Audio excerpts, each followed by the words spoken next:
दोस्तों, उत्तर प्रदेश की राजनीति में एक बार फिर हलचल मची हुई है। 2027 का चुनाव अभी दूर जरूर है, लेकिन राजनीतिक गलियारों में चर्चाएं ऐसी शुरू हो चुकी हैं जैसे चुनाव कल ही होने वाला हो। हर चौराहे पर, हर गांव में, हर शहर में एक सवाल सुनाई दे रहा है, आखिर 2027 में उत्तर प्रदेश की जनता किसे चुनेगी? क्या योगी आदित्यनाथ एक बार फिर सत्ता में वापसी करेंगे या फिर बहुजन समाज पार्टी की सुप्रीमो मायावती कोई बड़ा राजनीतिक चमत्कार कर देंगी? जब भी यूपी की राजनीति की बात होती है तो दो नाम हमेशा चर्चा में रहते हैं। एक तरफ है योगी आदित्यनाथ, जो 2017 से प्रदेश की सत्ता संभाल रहे हैं। दूसरी तरफ है मायावती, जिन्होंने कभी अपने दम पर पूर्ण बहुमत की सरकार बनाकर इतिहास रचा था। आज के इस राजनीतिक विश्लेषण में सबसे पहले बात करते हैं योगी आदित्यनाथ की। योगी आदित्यनाथ के समर्थकों का दावा है कि कानून व्यवस्था, एक्सप्रेसवे, इंफ्रास्ट्रक्चर और सरकारी योजनाओं की वजह से उनकी लोकप्रियता बनी हुई है। भाजपा भी 2027 की तैयारी में योगी को केंद्र में रखकर आगे बढ़ रही है। हाल की राजनीतिक रिपोर्टों में भी यही संकेत मिले हैं कि भाजपा का मुख्य चेहरा योगी ही रहेंगे। लेकिन दूसरी तरफ विपक्ष का तर्क अलग है। विपक्षी दलों का कहना है कि बेरोजगारी, महंगाई और किसानों के मुद्दे चुनाव में बड़ा असर डाल सकते हैं। समाजवादी पार्टी लगातार दावा कर रही है कि जनता बदलाव चाहती है। अब आते हैं मायावती पर। यूपी की राजनीति को करीब से समझने वाले जानते हैं कि बीएसपी को कभी भी पूरी तरह खत्म मान लेना बड़ी राजनीतिक गलती साबित हो सकती है। मायावती का एक समर्पित वोट बैंक आज भी मौजूद माना जाता है। उनकी सबसे बड़ी ताकत ये है कि उनका कोर समर्थक वर्ग कई बार आखिरी समय तक अपनी राजनीतिक पसंद सार्वजनिक नहीं करता। मायावती ने 2027 को लेकर एक बड़ा संदेश भी दिया है। उन्होंने गठबंधन की चर्चाओं को खारिज करते हुए साफ कहा कि बीएसपी अपने दम पर चुनाव लड़ेगी। इससे यह संकेत मिलता है कि पार्टी स्वतंत्र पहचान बनाए रखना चाहती है। राजनीतिक विश्लेषकों का मानना है कि अगर बीएसपी अपना पारंपरिक वोट बैंक फिर से मजबूती से जोड़ने में सफल रहती है और कुछ नए सामाजिक समीकरण बनाती है तो वह कई सीटों पर मुकाबले को त्रिकोणीय बना सकती है। यही वजह है कि भाजपा और समाजवादी पार्टी दोनों बीएसपी की गतिविधियों पर नजर बनाए हुए हैं। अब सवाल ये है कि यदि आज चुनाव हो जाए तो जनता किस तरफ झुकी हुई दिखेगी? राजनीतिक माहौल को देखकर मोटे तौर पर यह कहा जा सकता है कि भाजपा अभी भी मजबूत संगठन और सत्ता के लाभ के कारण बड़ी दावेदार दिखाई देती है। लेकिन मायावती को नजरअंदाज करना भी आसान नहीं है, क्योंकि यूपी के चुनावों में सामाजिक समीकरण अक्सर आखिरी दौर में बदलते रहे हैं। कई राजनीतिक पर्यवेक्षकों का मानना है कि बीएसपी की असली परीक्षा बूथ स्तर के संगठन को फिर से सक्रिय करने में होगी। अगर बीएसपी गांव-गांव तक अपना नेटवर्क पहले जैसा मजबूत कर लेती है तो 2027 का मुकाबला बेहद दिलचस्प हो सकता है। दोस्तों, पहले भाग में हमने योगी आदित्यनाथ और मायावती की राजनीतिक स्थिति को समझने की कोशिश की थी। अब बारी है उन दो नेताओं की जिनके बिना 2027 की उत्तर प्रदेश की राजनीति की तस्वीर अधूरी मानी जाती है। एक तरफ समाजवादी पार्टी के राष्ट्रीय अध्यक्ष और पूर्व मुख्यमंत्री अखिलेश यादव हैं, तो दूसरी तरफ आजाद समाज पार्टी के प्रमुख चंद्रशेखर आजाद, जिन्हें उनके समर्थक चंद्रशेखर आजाद रावण के नाम से जानते हैं। उत्तर प्रदेश की राजनीति में अखिलेश यादव कोई नया नाम नहीं है। वे लंबे समय से प्रदेश की राजनीति के केंद्र में रहे हैं और समाजवादी पार्टी के सबसे बड़े चेहरे हैं। 2012 में जब समाजवादी पार्टी को बहुमत मिला था, तब अखिलेश यादव मुख्यमंत्री बने थे। इसके बाद से वे लगातार भाजपा के खिलाफ सबसे बड़े विपक्षी नेताओं में गिने जाते रहे हैं।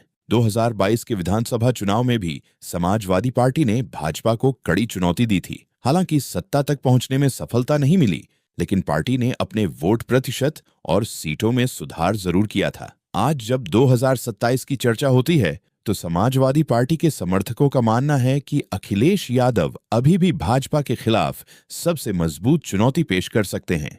इसके पीछे कई कारण बताए जाते हैं। पहला कारण उनका संगठन है।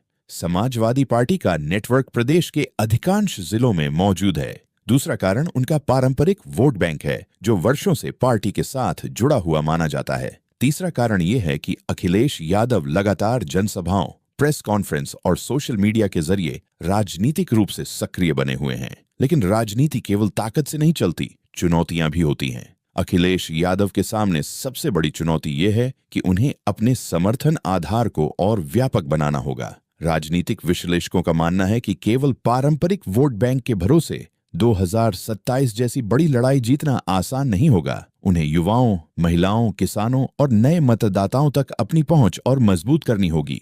यही वजह है कि पिछले कुछ वर्षों में अखिलेश यादव ने अपने भाषणों में रोजगार, शिक्षा, महंगाई, किसानों और सामाजिक न्याय जैसे मुद्दों पर अधिक जोर देना शुरू किया है। समाजवादी पार्टी ये संदेश देने की कोशिश करती रही है कि वह केवल एक वर्ग की नहीं बल्कि सभी वर्गों की पार्टी है। अब जरा दूसरी तरफ देखते हैं। उत्तर प्रदेश की राजनीति में एक ऐसा चेहरा भी तेजी से चर्चा में आया है जिसने अपेक्षाकृत कम समय में अपनी अलग पहचान बनाई है। ये चेहरा है चंद्रशेखर आजाद का। पश्चिमी उत्तर प्रदेश से निकलकर राष्ट्रीय स्तर पर पहचान बनाने वाले चंद्रशेखर आजाद को कई लोग भविष्य की राजनीति का महत्वपूर्ण खिलाड़ी मानते हैं। चंद्रशेखर आजाद की राजनीति की सबसे बड़ी विशेषता यह है कि वे खुद को सामाजिक न्याय और संविधान की आवाज के रूप में प्रस्तुत करते हैं। उनके समर्थकों का मानना है कि वे युवाओं में नई राजनीतिक ऊर्जा लेकर आए हैं। खासकर उन क्षेत्रों में जहां सामाजिक प्रतिनिधित्व और अधिकारों के सवाल प्रमुख हैं, वहां उनकी लोकप्रियता को लेकर लगातार चर्चा होती रही है। हालांकि राजनीतिक वास्तविकता यह भी है कि आजाद समाज पार्टी अभी संगठनात्मक रूप से समाजवादी पार्टी, भाजपा या बहुजन समाज पार्टी जैसी बड़ी पार्टियों के स्तर तक नहीं पहुंची है।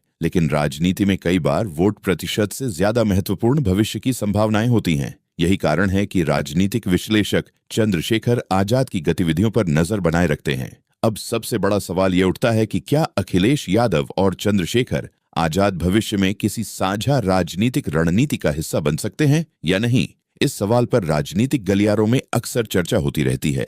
हालांकि भविष्य की राजनीति का अनुमान लगाना कठिन होता है, लेकिन इतना जरूर कहा जाता है कि उत्तर प्रदेश में विपक्ष की राजनीति के लिए विभिन्न दलों के बीच तालमेल एक महत्वपूर्ण मुद्दा बना रहेगा। अगर हम राजनीतिक समीकरणों को देखें तो 2027 की लड़ाई केवल नेताओं की नहीं बल्कि संगठन, रणनीति, मुद्दों और जनता के मूड की भी होगी। भाजपा अपनी उपलब्धियों और संगठन के दम पर मैदान में होगी। समाजवादी पार्टी सत्ता विरोधी मुद्दों को उठाने की कोशिश करेगी। बहुजन समाज पार्टी अपने स्वतंत्र राजनीतिक आधार को मजबूत करने में लगी होगी। वहीं चंद्रशेखर आजाद जैसे नेता नए राजनीतिक विकल्प की चर्चा को आगे बढ़ाने की कोशिश करेंगे। दिलचस्प बात यह है कि उत्तर प्रदेश का मतदाता अक्सर चुनाव के समय बहुत सोच समझकर फैसला करता है। कई बार चुनाव से महीनों पहले जो तस्वीर दिखाई देती है, मतदान के समय वह पूरी तरह बदल भी सकती है। इसीलिए किसी भी दल या नेता को अभी से विजेता या पराजित घोषित करना जल्दबाजी होगी। अखिलेश यादव के समर्थकों का दावा है कि जनता बदलाव चाहती है और 2027 में समाजवादी पार्टी मजबूत वापसी कर सकती है।